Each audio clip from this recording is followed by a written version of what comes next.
দেখে বলবে যে হ্যাঁ, এই ঠাকুরের মানুষ বুঝি, ঠাকুরের মানুষ এইভাবেই হতে।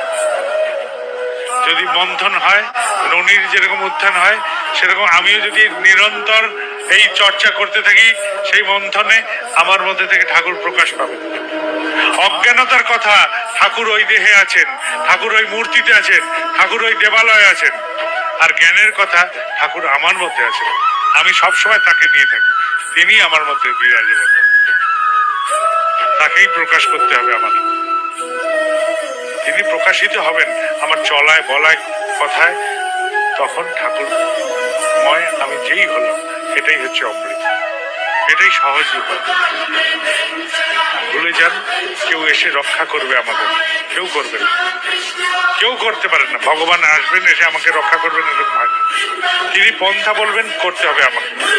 যদি ভাবেন যে বাবাইদা বলে কেউ আসবে, হাত ছুঁয়ে দেবে, মাথা ছুঁয়ে দেবে, তাতে মঙ্গল হবে, কাজ করাবে, যদি তাই হতো তাহলে আমার ছেলেকে মাথায় হাত ধুইলে আমার ছেলের ডাক্তার লাগতো না, ডাক্তার প্রতি তাকে করতো।